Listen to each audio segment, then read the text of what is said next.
PCTV reports coming to you from Sky SLC, where tonight, worlds collide. Three Irons has partnered with MOTUS After Dark, that's musicians of the Utah Symphony, to co-produce a special evening where opera music and symphony music will be played in a nightclub. There will be lasers, there will be Terry Fisher, their conductor, there will be special performances, so let's check in with some of the people who made tonight happen and see why this was such a special event for them.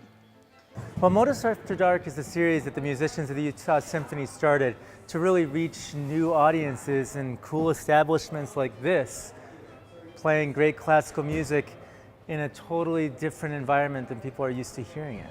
We do it about 4 times a year.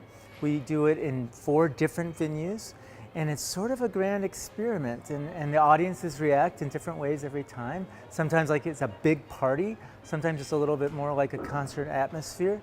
And the cool thing about it is that they're always different and unique, and they're almost always packed. So it's been really fun for us. Tonight is a very interesting mix of cultures. So where you're taking the Utah Symphony, which everyone's sat in a seat for 2 hours in a Bravenel Hall, and we brought them into Sky SLC, which is known for electronica music and very loud, lots of bass. Well, we have Terry Fisher on this one, which we're just super excited about. And this amazing guest artist, Patricia Kopachinskaya, and she is just remarkable. She is so expressive and has such a unique way of playing, and in this event, for the first time in her career, singing. I knew that this big star was coming in. They knew they wanted to do something special. And so we jumped on and helped them to find this space and figure out how to promote it and to do the work to get people here. With this event, it was actually Terry Fisher who said, you know, Patricia and I really want to do this piece. Would you be willing to present it at MOTUS After Dark? And I was like, heck yeah.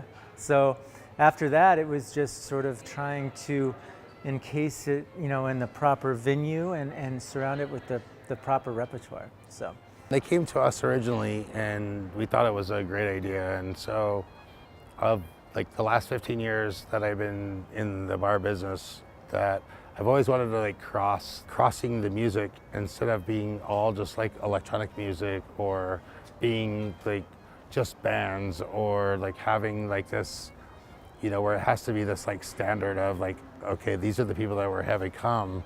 Because I've seen some of the greatest shows I've seen was like one of the greatest artists like brings out a marching band from the high school, you know? The one rule we have, the only rule we have, is that we always play just classical music.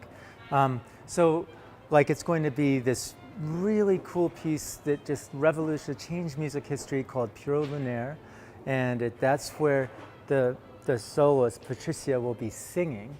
And there's 3 surprise performances starting out by 3 of our great symphony colleagues, so excited about that too.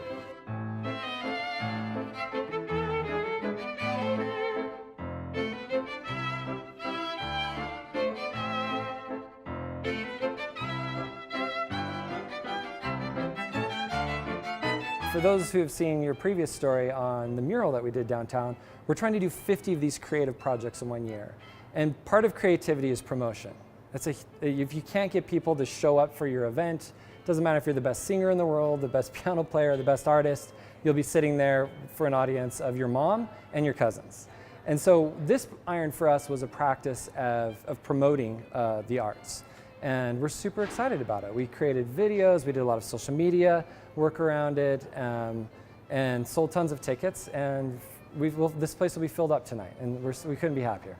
We pride ourselves on production and lights and video and lasers and ninjas and things, right? But like to have something that's like different, like something that you remember when you go home, having like the symphony come out and play during one of our Saturday night like club nights, or like having like a different, you know, rather than having like go-go dancers and like, you know, the normal like club type scene, but have something that like actually like when you go home you're like, oh my God, that was so cool. We're always trying to find new ways and experimenting so that it doesn't get old and doesn't get, you know, too predictable. That's it for PCTV Report. Stay tuned for the announcements where the next MOTUS After Dark will be popping up near you. We'll be right back.